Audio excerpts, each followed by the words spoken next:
L'une des caractéristiques d'un SRE, c'est la volonté de résoudre des problèmes. C'est-à-dire quelqu'un qui est dans la solution de problèmes tout le temps. Mais en effet, une bonne personne, une bonne équipe SRE ou un bon profil SRE, souvent c'est des personnes qu'on voit pas trop parce qu'on arrive quand même à détecter les problèmes avant qu'ils arrivent. Alors, Avoir des moments de doute, c'est normal, et c'est même plutôt sain, ça veut dire que vous êtes sur le point de repousser des limites. Quand Pierre et moi sommes passés de développeur à manager, on s'est posé beaucoup de questions. Et c'est sur cette base que nous avons créé Tech Ronins, pour échanger sur nos problématiques quotidiennes et devenir de meilleurs leaders petit à petit. Toutes les 2 semaines, on vous propose du contenu sur le leadership technologique, sous forme de conversations, de débats ou d'interviews. Le contrat est simple, on vous emmène avec nous dans nos questionnements et on avance tous ensemble. D'ailleurs, si vous souhaitez aller plus loin avec nous, que ce soit sur une problématique de leadership, de management ou encore d'organisation, Pierre et moi proposons désormais de l'accompagnement personnalisé pour vous, vos équipes, vos leaders ou même pourquoi pas votre start-up. Si vous souhaitez emprunter nos cerveaux pour avancer plus vite, rendez-vous sur tech-ronins.fr pour convenir d'un premier échange. Je vous laisse maintenant avec votre épisode du jour. Bonne écoute! Aujourd'hui, nous sommes en l'excellente compagnie de Mathieu Herbert, directeur SRE chez Dataiku. Est-ce que j'ai bien prononcé? Oui, c'est ça. Bien prononcé, ouais. On me dit oui dans l'oreillette. Bienvenue Mathieu, comment ça va? Ça va très bien, merci. Et vous? Ça va fort bien de mon côté. Pierre, la très forme? Très bien. On regarde les cryptos de très près en ce moment. Tout se passe bien. Il m'en parle pas, ça prend tout mon temps en ce moment. Hein. Tout le monde se met à acheter des cryptos en même temps. Personne pense aux gens qui doivent s'occuper des gens qui rentrent sur les plateformes ou de faire tenir le volume. Mais justement, on va parler de serveurs et de peut-être de volume de données, de scalabilité, etc. Puisque du coup, j'ai dit directeur SRE. Donc, on va aujourd'hui demander à Mathieu de nous éclairer notre lanterne, je suppose, sur tout ce qui est SRE, infrastructure. À quoi ça sert et puis qu'est-ce que ça fait un directeur de SRE? Bref, toutes ces questions et aucune réponse comme d'habitude. C'est tout de suite. Donc peut-être Mathieu, tu peux commencer par te présenter en fait. Ouais, donc je suis en effet directeur SRE chez Dataiku. Déjà j'ai 31 ans. Alors je suis arrivé assez récemment chez Dataiku. Je suis arrivé en novembre dernier. Mon rôle c'est de manager l'équipe qui gère l'infrastructure spécialisée sur le produit cloud. Donc on a deux types d'offres chez Dataiku, la partie on-prem ou self-manage qui est gérée par les clients et la partie cloud, et moi je suis vraiment spécialisé là-dedans. Et auparavant j'étais dans diverses boîtes comme Talend ou Komodo Health, donc des éditeurs, et avant ça j'étais aussi dans du conseil. Très bien. Peut-être tu peux nous expliquer vite fait ce que vous faites à Dataiku, qu'est-ce que c'est votre produit, et ça nous permettra de comprendre aussi l'importance de ton rôle et du SRE là-dedans. Ouais, tout à fait. Alors Dataiku, c'est un produit qui vient intégrer un ensemble de données où on va pouvoir faire des workflows dedans. Donc par exemple, vous allez pouvoir intégrer des données de Snowflake, de Databricks, d'une base Postgres, faire différents modifications de données, par exemple faire des jointures, faire des group by, aller filtrer des données, aller faire des modifications via de la GeoJSON et tout, et les sortir dans un autre dataset. On peut aussi faire du run de machine learning. Aujourd'hui sur la partie cloud, on est en train de sortir la partie GPU également, donc faire du compute sur des GPU. Donc voilà, tout un ensemble de features comme ça pour vous aider à faire de l'analytics sur vos données. Et on sort aussi toute une partie de chart. Vous allez pouvoir faire la visualisation sur vos données. Nous, l'offre cloud, la particularité de Dataiku, c'est que on vient du monde on-prem et on est en train de faire une migration vers le cloud. Donc on a de plus en plus de clients qui sont sur le cloud, et ces clients, faut les héberger sur des offres multitenantes, donc assurer une certaine scalabilité applicative et aussi en termes d'infrastructure et tout un niveau de sécurité. Vous imaginez bien qu'un client A ne veut pas voir les données du client B, sinon ça poserait quelques problèmes. J'imagine quand on commence à utiliser ce genre de solution en plus où par définition on parle de données, donc on donne quand même beaucoup de données à un tiers, donc je comprends que c'est intéressant. Du coup je comprends qu'il y a eu une offre on-premise avant, et maintenant il faut avancer sur le cloud. Ça doit être intéressant aussi de vendre ça aux clients. Ils peuvent être un peu frileux à la Ouais, base de et plus partager tout ça. les clients sont gros, plus ils ont des demandes de sécurité qui sont complexes. Mhm. Donc à la fois il y a des certifications de sécurité qui sont nécessaires et aussi en termes de demandes de connectivité, de preuves de sécurité qu'on peut donner. Il y a tout un tas de features qu'on développe autour de ça. Ouais. Très bien, très clair. Est-ce que tu veux nous parler, peut-être Mathieu, à nouveau avant qu'on plonge dans les questions, est-ce que, alors c'est peut-être pas super facile, mais est-ce que tu peux définir ce que c'est le SRE pour les personnes qui connaîtraient pas trop ou qui ont une idée, mais c'est un peu vague? Ouais, alors déjà la version théorique, parce qu'il y a une version théorique et une version pratique, je pense. La version théorique, SRE, ça vient beaucoup du livre de Google qui est sorti en 2007 sur le site Reliability Engineering. Donc c'est eux comment est-ce qu'ils font en interne, ou en tout cas comment est-ce qu'ils faisaient en interne chez Google, où l'équipe SRE est centrée sur tout ce qui est de la métrique, enfin tout ce qui est amélioration de la robustesse de l'application, à la fois en termes de reliability, de scalabilité. Donc ça parle beaucoup de monitoring, de capacity planning, aussi de reduce the toil, donc tout ce qui est automatisation. Ils définissent que par exemple que un SRE va faire à peu près 50% de run, 50% de build, c'est ce qu'on retrouve souvent. On va parler aussi de d'incident management. La partie incident fait partie intégrante du cycle de vie d'un produit surtout dans le cloud. Faut savoir le gérer, il faut savoir sortir un peu les outcomes de l'incident, faire en sorte que ça se reproduise plus par des améliorations à la fois techniques, parfois organisationnelles, tout en étant dans une culture blameless. C'est pas parce que quelqu'un fait une erreur en prod que c'est lui la root cause, ça va plutôt être le symptôme. Et derrière, faut aller trouver qu'est-ce qui a cloché en termes de process. Donc ça, c'est la partie assez théorique. Et en pratique, on s'occupe de ça, bien entendu, mais il y a toute une partie de build de l'infrastructure qui est présent. Donc aller builder des VPC, des clusters EKS, mettre en place des services de monitoring, aller aider aussi beaucoup les devs. On fait beaucoup de liens dev SRE pour aller évangéliser sur les bonnes pratiques, aller les aider à troubleshooter sur des incidents. On vient aussi parler de cost management. L'infrastructure aujourd'hui, ça a un coût qui peut être non négligeable pour une entreprise. Et du coup, c'est comment gérer ces coûts-là. On a parlé un peu de sécurité avant, donc il y a tout ce qui est le monitoring de sécurité. On va regarder les différentes vulnérabilités qu'on a sur l'infrastructure, s'assurer qu'on n'a pas de failles, et si on en a, on a tout un process autour de ça pour les régler. Donc voilà, c'est tout un tas de pratiques autour de l'infra. Parfait. Et j'ai une deuxième question tout de suite, comme ça on enlève un petit peu les elephants in the room. Si je te parle, je dis bah ouais, mais ça ressemble beaucoup à un sysadmin. Voilà, comment est-ce que tu le prends et quelles sont pour toi les plus grosses différences avec un sysadmin classique? Ouais, alors je pense qu'on on peut dire que ça ressemble beaucoup à un sysadmin. C'est quoi la différence entre DevOps et SRE aussi?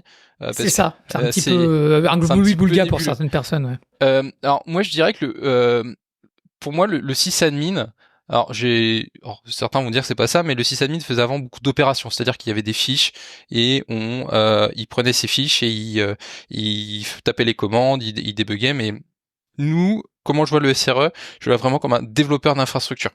C'est-à-dire qu'on vient builder des features d'infra.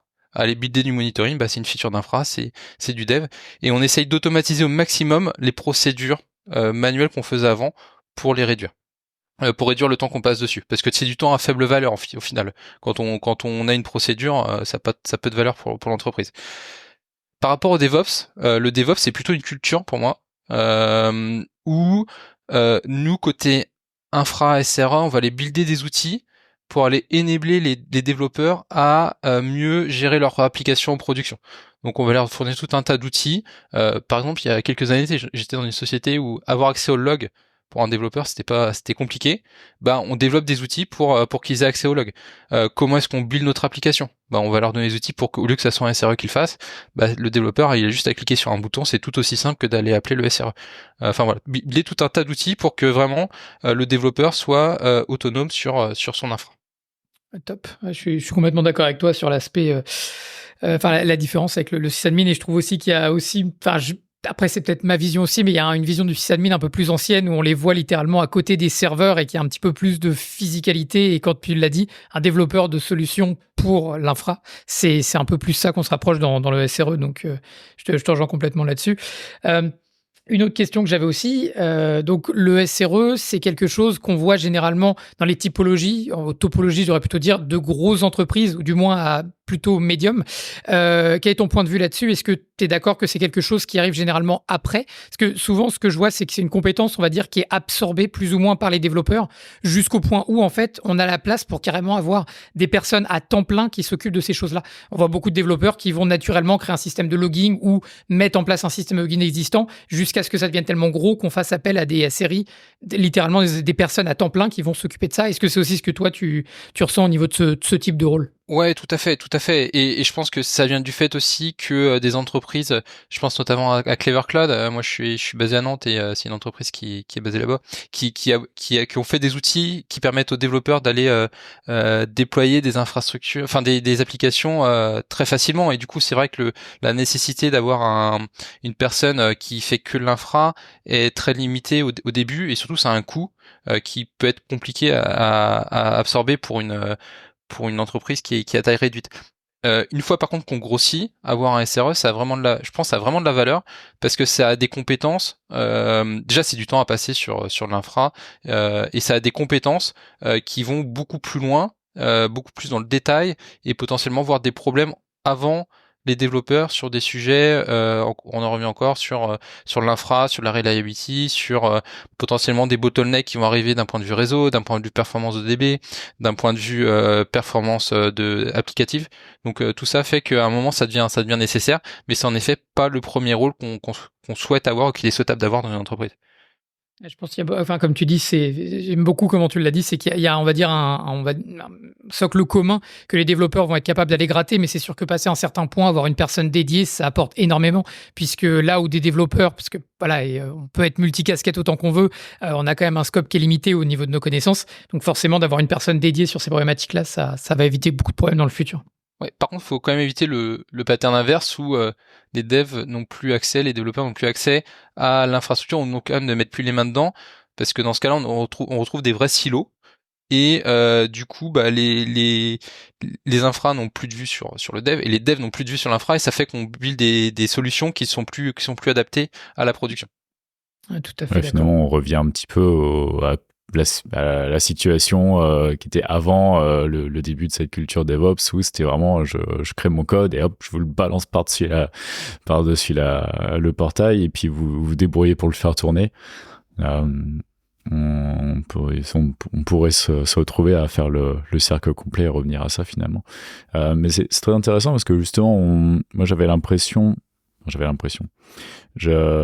la vision un petit peu j'ai l'impression qu'avant on avait la vision que SRE et quand tu travailles sur l'infra t'es un peu là pour résoudre des problèmes. En fait toi ce que t'es en train d'expliquer c'est que oui résoudre des problèmes mais vraiment avoir un SRE dans son équipe ça permet au contraire ça permet d'essayer de résoudre les problèmes avant qu'ils arrivent finalement, d'être proactif plutôt que réactif.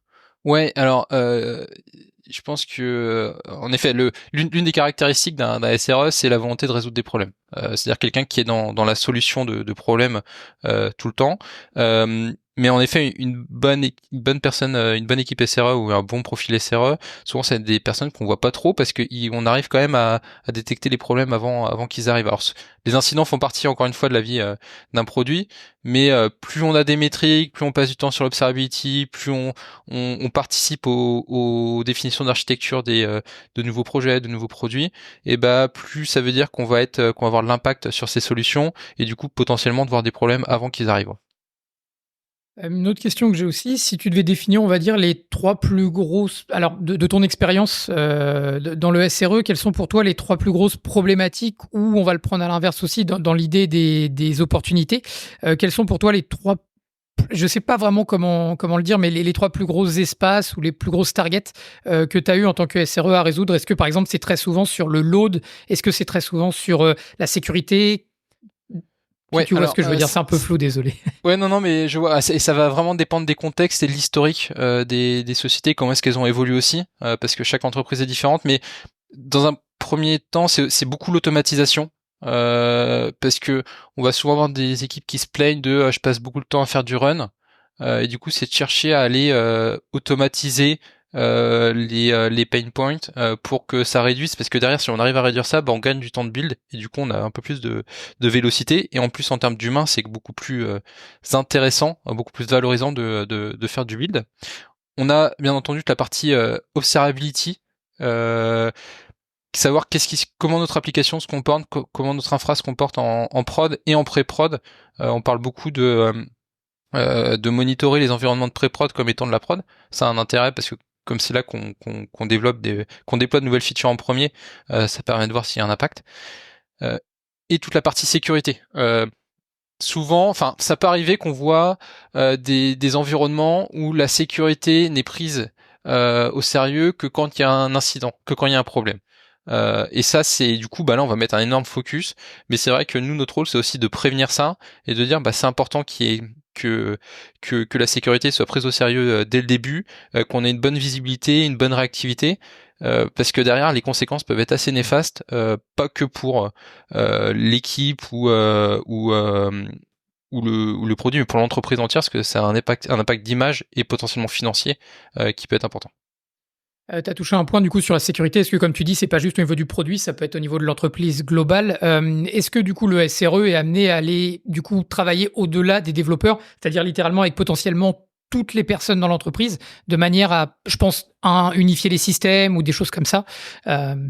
Ouais, on va avoir une vue assez transverse. Alors, ça va dépendre encore des contextes, mais moi, par exemple, chez Dataiku, parfois on parle directement au client aussi. Quand on a comme on est sur l'intégration de données, on a parfois des besoins de parler aux clients. Mais même dans l'entreprise, on va aller parler aux développeurs, on va aller parler à l'IT, moi dans mon rôle, je peux être amené à parler au légal.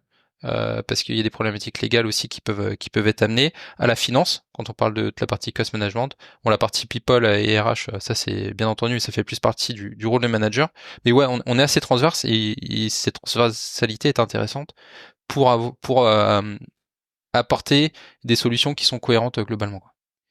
Donc du coup, à nouveau, tu parles de solutions et tout ça. L'approche du coup, quand on est dans le SRE, parce que évidemment, ça va dépendre de beaucoup de paramètres. Est-ce que tu as quand même des grands axes, par exemple, enfin dire comme on dirait par exemple des coding guidelines qu'on aurait en tant que développeur vraiment sur du code? Est-ce qu'il y a un petit peu ces mêmes principes ou ces mêmes patterns qui sont applicables dans le domaine du SRE? Est-ce que c'est vraiment, ça dépend totalement du problème donné, ou est-ce qu'il y a quand même des grandes lignes directrices à suivre? Ouais, non, je pense qu'il y a des grandes lignes, notamment le KISS, le Keep It Simple and Stupid. J'ai vu enfin, j'ai écouté le podcast la dernière fois et j'ai noté une phrase: c'est plus le système est complexe, moins il est solide. Ça a été dit dans votre podcast, et en effet, c'est vrai. Plus on va le garder simple, surtout en termes d'infrastructure, plus ça va être facile à gérer, plus on va comprendre ce qui se passe, et plus dans le temps ça va être vraiment facile à maintenir. Donc quand on résout un problème via une solution d'infrastructure qui est complexe, il faut se poser un peu la question du: est-ce qu'on a bien cerné le problème, ou est-ce qu'on a bien réfléchi à une solution qui soit cohérente. Et dans l'infrastructure, c'est super important.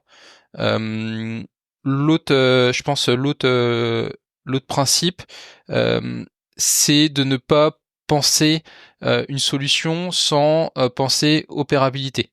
Donc je parlais de la partie KISS qui fait un peu ça, mais c'est aussi de se dire, par exemple, je déploie tout un tas de scripts. Est-ce qu'il y a qu'une personne qui sait maintenir les scripts, donc en termes de compétences, en termes de est-ce que l'outil que j'utilise dans le temps il va être maintenu. On en revient encore aux problématiques de sécurité aussi, mais est-ce qu'il y a des fixes, est-ce que les pratiques de sécurité, les updates sur le produit sont constantes.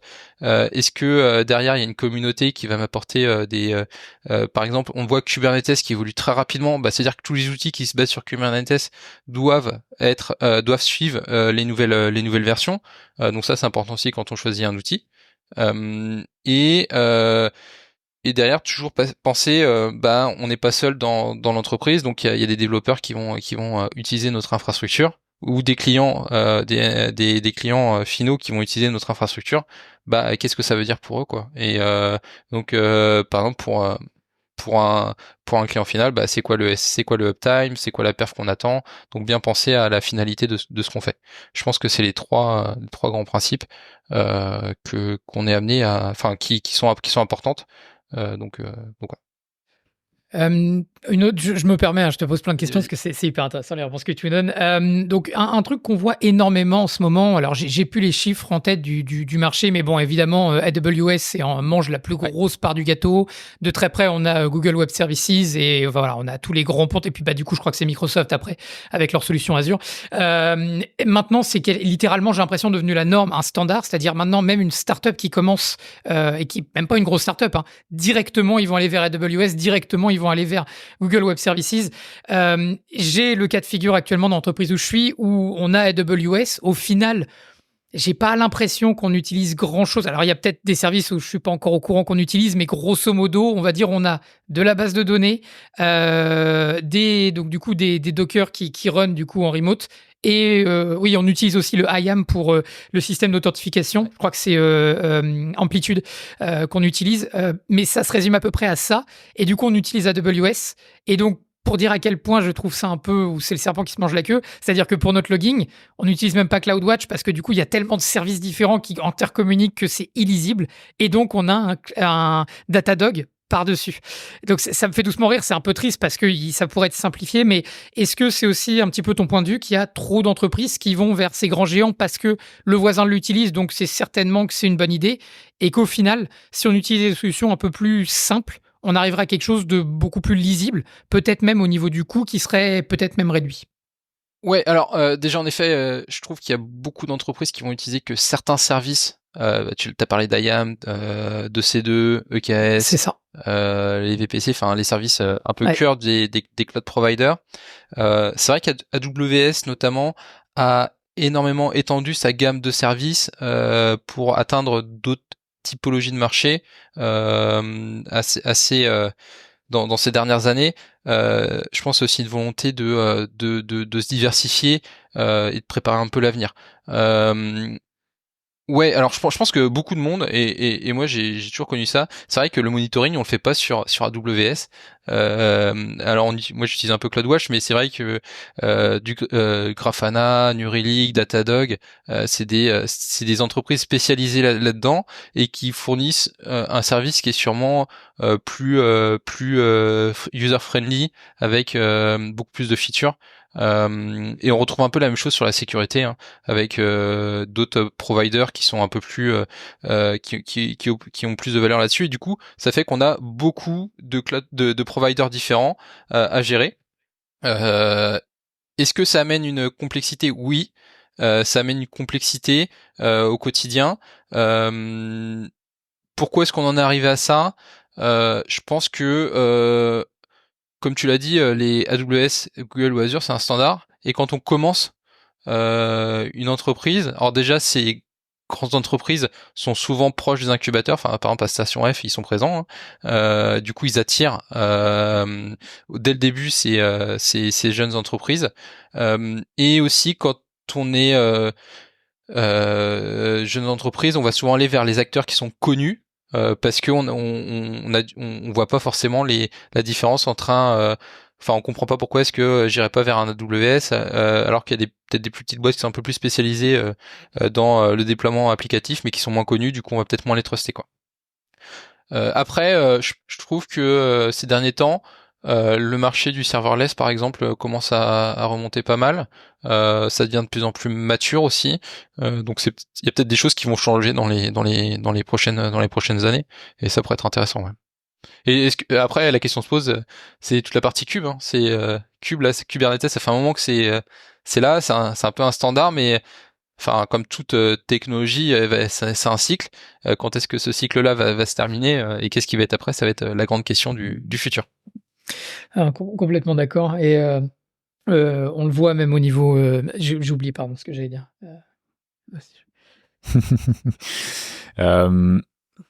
Ouais, moi j'allais dire, je me rappelle très bien quand j'ai monté ma boîte qui aurait pu très bien tourner sur un Clever Cloud facilement, mais j'arrive dans un incubateur, il y a les mecs de Google Cloud qui arrivent, qui disent si tu veux, on te file un voucher de 100K Bah ouais, du coup, je vais faire tourner ça sur Google Cloud, puis tu commences à gratter un peu, et puis après, pour en sortir, c'est un peu plus, c'est un peu plus compliqué, ouais. Alors, je me rappelais ce que je veux dire. Désolé. Non, du coup, je pensais, à mon avis, c'est aussi pas mal les interfaces utilisateurs qui sont en train de gagner parce qu'on voit une des grosses critiques qui est faite à AWS, c'est que leur interface est juste désastreuse dès qu'on essaie d'utiliser leur console. Enfin, limite, les gens préfèrent utiliser la console que d'utiliser leur interface. Et je pense que c'est là où il y a d'autres qui se démarquent et qui ont à y gagner.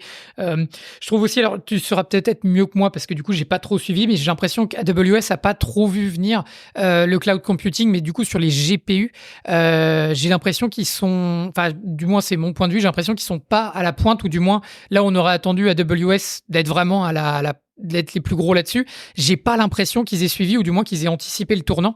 À nouveau, c'est de mon point de vue externe et j'ai pas trop recherché dedans, mais j'ai l'impression qu'ils ont pas trop vu le coup venir et qu'ils sont pas trop préparés et que leur offre est peut-être pas la plus en avance ou mis en avant aujourd'hui. Ouais, alors en effet, c'est peut-être pas l'offre qui est la plus mise en avant. Je pense qu'ils essayent d'évoluer, mais un peu comme beaucoup d'acteurs en fait.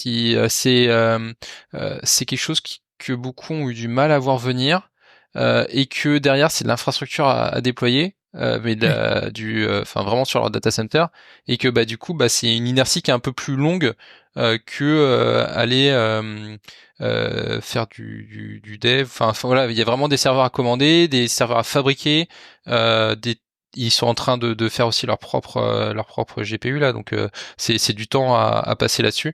Donc ouais, ils ont pense un petit temps de retard. Euh, Après, je sais pas ce que ça va en être dans le futur, s'ils vont le rattraper autant, en sachant qu'ils ont quand même une capacité d'investissement qui doit être la plus grande du marché. Donc si c'est juste payé, ils vont être capables de le faire, de mettre de l'argent sur la table pour rattraper quoi. Ouais, même au prix des Nvidia maintenant, là, quand on voit les marchés de commande les carnets de commande chez Nvidia, c'est assez terrifiant, quoi. Ouais. J'avais aussi une autre question. Donc, il y a, alors, à nouveau, désolé, j'ai plus le nom de la société qui a fait ça, mais leur retour d'expérience est extrêmement intéressant et je voulais ton avis là-dessus. Donc, c'est le fait, il y avait une entreprise qui travaillait uniquement avec du cloud, et en fait, ils ont changé une solution pour aller vers un provider qui du coup en fait tout ce qu'ils font, c'est cette entreprise là, c'est en fait de recevoir le matériel, mais là on parle littéralement des serveurs qui branchent, donc avec la config qui est spécifiée, avec absolument tout, c'est-à-dire qu'en fait ils ne touchent pas physiquement au hardware et du coup le hardware leur appartient en totalité, et dessus en fait ils ont installé leur propre soft, ce qui fait qu'en fait ils ont du cloud puisqu'ils touchent pas physiquement au matériel, mais en même temps avec leur solution à eux dessus. Donc évidemment, ils ont utilisé quasiment que des solutions open source. Et au final, je crois qu'ils réduisaient quasiment de moitié, si ce n'est plus, le coût total, et ce, en imaginant renouveler l'intégralité de leur serveur tous les 5 ans. Je sais pas si c'est quelque chose dont, enfin, tu suis un petit peu, si c'est une trend ou si c'est vraiment juste des hippies qui sortent du lot qui font ça, ou est-ce que vraiment c'est quelque chose qui est en train de se faire, puisque, alors, je sais plus, c'était avec Coinbase, je crois qu'il y avait eu 60 millions qu'ils avaient dû payer à Datadogs et donc ça avait fait un peu de bruit, mais c'était un peu suite à ça où en fait il y a pas mal de directeurs des services d'information qui s'étaient dit et combien nous on paye, et là qui a fait waouh, et du coup qui a cherché des solutions alternatives, dont celle-ci par exemple. Ouais, alors c'est vrai que le coût est devenu une grosse question ces 2 dernières années, j'ai envie de dire, ou depuis 1 an et demi là, depuis le changement du marché. Enfin, on l'a vraiment vu. On parlait avant un peu d'argent gratuit. Là, ça a totalement changé. Donc d'un coup, on s'est dit bah et combien coûte mon infra, parce qu'il faut que je fasse des économies, et puis bah c'est redevenu un centre de coût. Donc je pense que ouais, en effet certains, enfin j'ai vu passer d'articles où certains sont quasiment revenus on-prem en prenant leur coût d'amortissement de leur serveur. Après il y a beaucoup de sociétés se battent contre le temps. Le temps, c'est de l'humain, et aller déployer ses propres data centers, ses propres serveurs, bah c'est du temps à passer. Donc peut-être qu'on prend c'est moins cher en termes d'infra, mais après faut remettre le temps humain derrière. Ouais. Tous les 5 ans, va falloir renouveler sa gamme de serveurs. Ça veut dire que par exemple, s'ils étaient avant les GPU, bah leur investissement est fait. Bah du coup, faut attendre 5 ans avant qu'ils aient les GPU, par exemple, ou en tout cas, sinon faut remettre de l'argent. Donc je pense que c'est des questions que certains doivent se poser. Moi, je vis pas trop dans des sociétés qui se la posent. Nous, on va plutôt être sur comment aller économiser, ou en tout cas bien gérer son infrastructure pour qu'elle nous coûte ce qu'elle doit nous coûter. Donc là, il y a toute la partie FineOps qui arrive, où on va chercher à regarder est-ce que on n'a pas de l'infrastructure qui est un peu cachée ou qui est restée là depuis des années et qui est pas utilisée. Est-ce que on va être capable de définir le coût peut-être d'un client en fonction de notre architecture ou d'un environnement ou d'une équipe en fonction de comment est-ce qu'on veut faire, de la taille de notre entreprise et tout. Et puis aller travailler avec les providers sur comment est-ce qu'on peut économiser sur notre infrastructure. Par exemple, alors moi je travaille pas mal avec AWS, GP2 vers GP3, utiliser du Graviton quand on peut. Enfin, il y a tout un tas de choses qui va nous permettre d'économiser sur notre infra. Donc nous on est plutôt là-dessus. Ouais, certains peuvent se dire repasser on-prem, est-ce que c'est une bonne solution? Faut vraiment être assez gros et avoir les bonnes compétences. C'est pas les mêmes compétences. Enfin moi je peux pas c'est pas mon métier d'aller gérer des serveurs. Donc c'est vraiment d'autres compétences que du SRE comme les profils qu'on a chez nous quoi. Ouais, puis il faut pas vouloir scaler trop fort, trop vite, ou alors faut le prévoir vraiment en amont. Mais encore une fois, ça devient des skills très très très spécifiques quoi. Ouais, puis qui dit scaler dans ces cas-là, ça veut dire il faut que j'aille rebuilder un bâtiment. Donc là, c'est ça. Il y a du temps incompressible et puis faut parler de maîtrise d'ouvrage, d'aller appeler c'est d'autres métiers quoi. C'est pas on quitte notre métier. Tu allais faire un petit clin d'œil à Rovio qui est connu pour être le plus gros fail à ce niveau-là.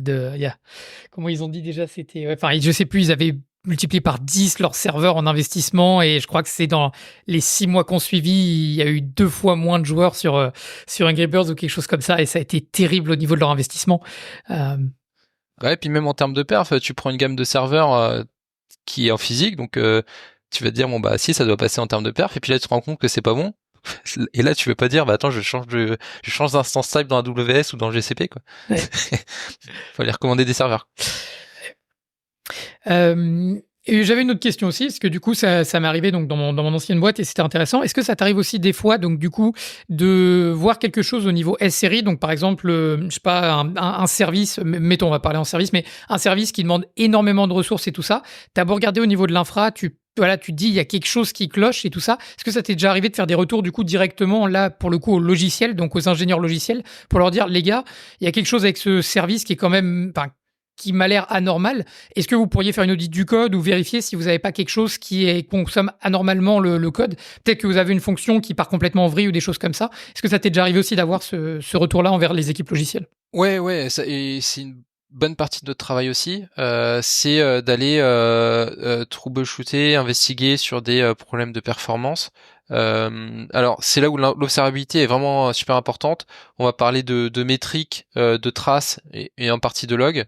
Mais déjà si on a des bonnes métriques sur nos applications et potentiellement des traces qui vont nous permettre par exemple, j'ai des requêtes qui sont plus longues que d'habitude, je vais pouvoir aller voir les traces et savoir c'est tel appel à tel service qui pose problème et là on peut aller engager l'équipe de dev en adéquation. Moi, j'aime bien tout ce qui est CD, et quand on est dans le monde de continuous deployment, on va faire plein de petits changements, et c'est vrai que ça va être assez dès qu'il y a un changement qui va apporter des problèmes de perf, on va le voir, et là, on peut très vite réagir. C'est vraiment l'avantage d'aller déployer plein de petits changements, enfin des petits changements de manière unitaire, c'est qu'on va très vite pouvoir identifier un changement qui va être lié à une équipe de dev, et du coup, d'aller travailler avec elle pour voir c'est quoi l'impact, enfin c'est quoi la root cause, comment est-ce qu'on peut le fixer et aussi comment est-ce qu'on aurait pu éviter ça, peut-être qu'on n'a pas fait des bons load tests, revoir nos stratégies de test ou d'autres possibilités quoi. Ouais, super intéressant parce que souvent on pense aux petits incréments en pensant produit, c'est-à-dire on va voir si cet incrément-là nous donne plus de rétention, de plein de marqueurs au niveau du produit, mais c'est vrai que même moi là j'y pensais pas au niveau infra, mais c'est vrai que du coup la même logique s'applique, c'est-à-dire avec des petites itérations, on voit rapidement ce qui a pu changer entre les deux au niveau de l'infra, donc c'est pas bête comme manière pour trouver qu'est-ce qui aurait pu causer le problème. Et comme quoi les itérations, ça sert dans tous les cas. C'est ça. Que des bonnes raisons de faire des petites itérations. Ouais, pas le vendredi après-midi. Non. L'après-midi. Est-ce qu'il y a toujours ce site qui est en ligne c'est quoi? Should I deploy? Non, c'est quoi? Can I deploy? Je sais plus. Je crois que c'est Can I Deploy. canideploy.com ou un truc comme ça. Ouais, ça m'est arrivé pas plus tard que vendredi dernier d'ailleurs. Vendredi matin, j'avais sur mes 4 développeurs back-end dans une équipe, j'en avais 3 qui étaient en vacances. Donc j'avais un développeur back-end qui a repris une feature que un autre avait commencé le jeudi et du coup on disait mais tu peux déployer, on en a besoin, ça va faire baisser le backlog et tout. Et on disait, bah non, c'est pas possible, quoi. Le code, il est moitié fini, la merge request, elle est en draft, c'est pas testé. Il faut commencer à me dire, mais attends, non, je suis tout seul, je peux pas et finir le code et tester et déployer aujourd'hui, on est vendredi. C'est pour que ça empire pendant le week-end, c'est même pas la peine. Ouais, c'est là que même si tu le déploies et que t'as un incident, c'est de se dire que la root cause, c'est pas le dev qui a fait du mauvais code, c'est plutôt de se penser en termes d'organisation et de management, pourquoi est-ce qu'on a été poussé ça à ce moment-là, quoi. Ouais, exactement. Ouais, mais et du coup c'est cool parce que la plupart du temps c'est pas une question, tu vois, la plupart du temps c'est juste oh bah voilà, c'est vendredi, on déploie pas. Mais parfois tu sens qu'il y a la tension qui commence à monter, tu sens qu'il y a l'urgence et tout, et là où tu te poses vraiment la question, ok, est-ce qu'on enfreint la règle, parce que parfois on peut enfreindre la règle mais c'est pas grave, tu vois, c'est sur un petit truc, voilà, c'est bien scopé, c'est bien défini, si ça cause un problème ce sera pas un gros problème, ok. Mais là parfois, tu sens qu'il y a la pression qui commence à monter, il y a la tension, commence à y avoir le top management qui commence à... Ils y regardent pas trop, mais tu te dis, oh là, s'ils entendent ça, ils vont... Et puis, et au final, j'étais assez content parce que vendredi, c'était un bon exemple où, voilà, on a juste dit non, et ça a été accepté par tout le monde, même si, effectivement, il y avait beaucoup de pression et ça aurait été vraiment cool de le sortir vendredi. Mais... c'est sorti du coup ce matin, comme quoi il y avait vraiment besoin d'un jour de plus. T'as passé un bon week-end comme ça. Et voilà, tout le monde a passé un bon week-end, à part la partie de la boîte qui doit s'occuper du backlog, mais bon, on s'en est sorti. Je pense que ça valait pas, le risque en valait pas la chandelle. Je pense qu'on a la meilleure réponse du site juste là. C'est est-ce que je devrais déployer aujourd'hui? À quel point est-ce que vous avez confiance dans votre outil de logging? Je pense que c'est la réponse parfaite. Ouais, c'est important en plus l'outil de logging. Est-ce qu'on peut toucher un petit peu à la partie organisation? Quand alors moi avant de travailler à Swissborg, j'avais jamais travaillé dans une boîte qui avait vraiment une équipe SRE à proprement parler. C'était les développeurs back-end, les SRE, ceux qui avaient un peu le temps puis un peu les connaissances. À Swissborg, on a une équipe SRE de quelques personnes. Comment ça se passe quand t'es directeur SRE? Combien de personnes tu gères et comment est-ce que c'est regroupé en plusieurs équipes? Est-ce que c'est j'aimerais bien savoir comment ça fonctionne à scale. Oui, alors ça va dépendre beaucoup de la taille de la société et de son business aussi.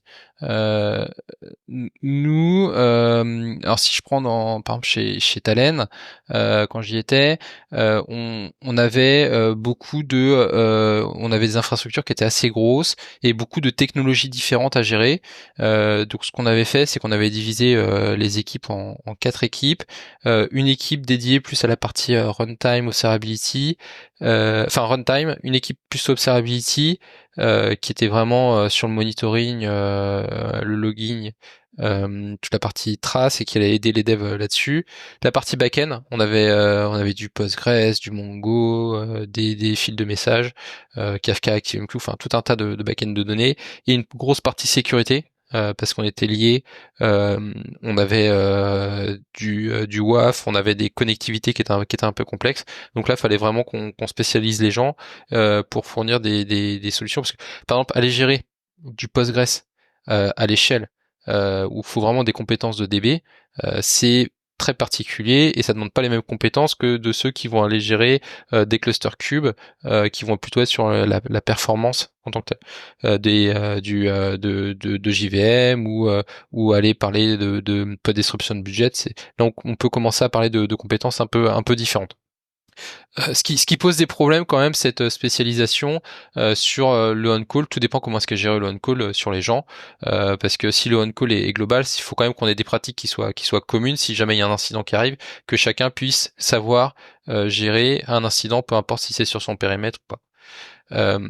Chez Dataiku, on est plutôt sur une entreprise qui est en train de scaler. Donc aujourd'hui, l'équipe SRE, c'est 7 personnes. On va passer un peu plus grand là dans quelques mois avec on va être à peu près 12. Et je pense qu'on va encore scaler dans l'année ou l'année prochaine parce que on a de plus en plus de clients qui arrivent sur la plateforme. On est vraiment en phase de croissance. Bah, du coup des besoins en infra et surtout que comme c'est une entreprise qui est en train de faire une migration, c'est pas une application multitenante avec un web serveur et une base de données qui tourne, c'est beaucoup plus complexe que ça et quasiment pour chaque client on vient créer un petit bout d'infra dédié au client. Après, comment est-ce qu'on va structurer l'équipe, ça va être une question qu'aujourd'hui on n'a pas répondu. Il faudra qu'on trouve. La difficulté, c'est d'avoir à la fois du ownership, c'est-à-dire que les personnes dans leur équipe puissent être honneurs de leur périmètre et tout en gardant une certaine transversalité. Donc on l'a fait d'une façon chez Talen. Peut-être qu'on y répondra autrement chez Dataiku. Mais ça sera à co-construire. Faut vraiment le co-construire avec les équipes et pas que ce soit du tandem. Bien sûr. Question là-dessus, du coup, quid de la sécurité? Comment est-ce que comment tu l'approches du coup à nouveau au niveau organisationnel? Est-ce que c'est le problème de chacun? Est-ce qu'il y a quand même des référents? Est-ce que vous avez littéralement des personnes qui sont dédiées à ça? Est-ce que vous avez des stratégies? Ouais, alors la sécurité, c'est là on a des security engineers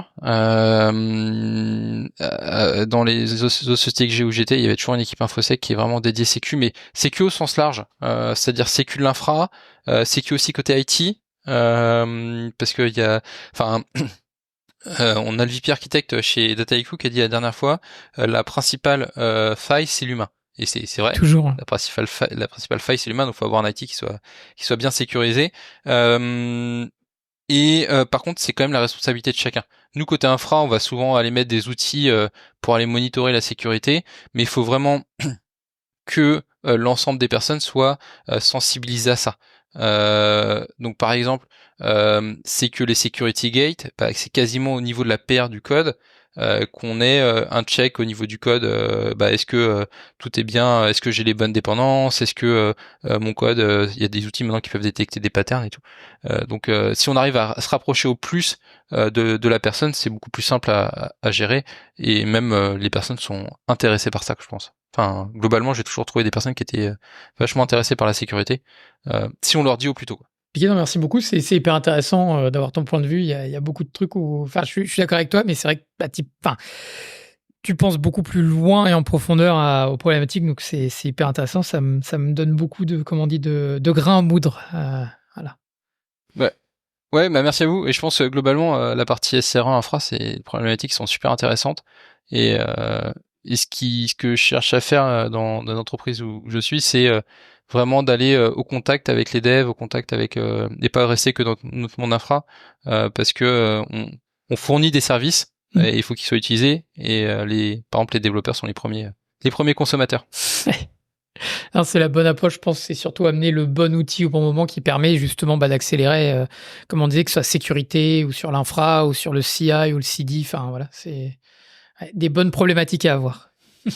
C'est clair. Ouais, vous êtes des enablers c'est ça, d'une certaine façon. Donc, si vous avez un impact sur pas seulement sur la scalabilité et le tout en bas, mais aussi sur la scalabilité des équipes et à quel point elles vont pouvoir devenir performantes in fine. Donc c'est un impact qui est assez large, qui est plus large que ce qu'on pourrait penser quand on se dit ok, cette sysadmin. C'est que des sysadmins. Pourquoi j'ai posé la question au début, c'est parce que je l'ai déjà entendu ça avant. Je discutais, du coup, je disais ouais, est-ce que vous avez des RSRE? La réponse qu'on m'a donnée texto, c'est oh non, on n'a pas besoin de sysadmin chez nous. Je dis ah, très bien, bah je vais pas venir chez vous du coup, parce que vous savez pas de quoi vous parlez. Ouais, c'est clair. C'était assez lunaire, ouais. C'est clair. Puis quand on dit on donne au SRE à faire la release ou à liquider des emails, enfin Ça, c'est pas bon. Faut... Non. Ouais, Fuyez. ouais, c'est pareil, ça aussi. Ouais, je sais plus, on avait des assets qu'on devait mettre en ligne et tout, et on me dit oh ouais, non, mais on voit ça au SRO, ils vont se dépatouiller. J'ai fait ah ouais, d'accord, c'est comme ça que vous les traitez ici. Il faut être content. Ouais. C'est clair. Très bien, merci beaucoup Mathieu pour ton temps Merci, Mathieu. et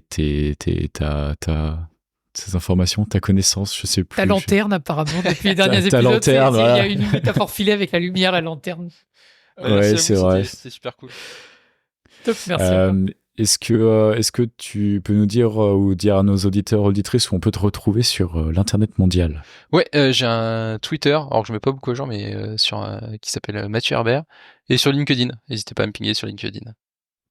Parfait. Vous retrouverez évidemment les liens dans les notes de l'émission. Pierre, où est-ce qu'on te retrouve? Toujours pareil, en ligne, donc pierre.ferret-ferron.fr. Sinon, pareil sur LinkedIn, n'hésitez pas à vous connecter, à me poser des questions. Pareil que Mathieu. Et toi, Julien? Moi aussi, sur mon site perso, julien.deret.fr, vous retrouverez tous mes liens, etc. Et sur LinkedIn aussi, je suis accessible. Je poste moins à lancement, j'ai du boulot. mais venez me parler quand même, je trouverai toujours un moment pour vous répondre. Et puis, vous nous retrouvez, Pierre et moi-même, sur tech-ronins.fr pour voir un peu tout notre contenu et tout ce qu'on peut vous proposer. Encore une fois, merci Mathieu, merci Pierre, et puis salut, au revoir. Merci. Merci les gars, salut.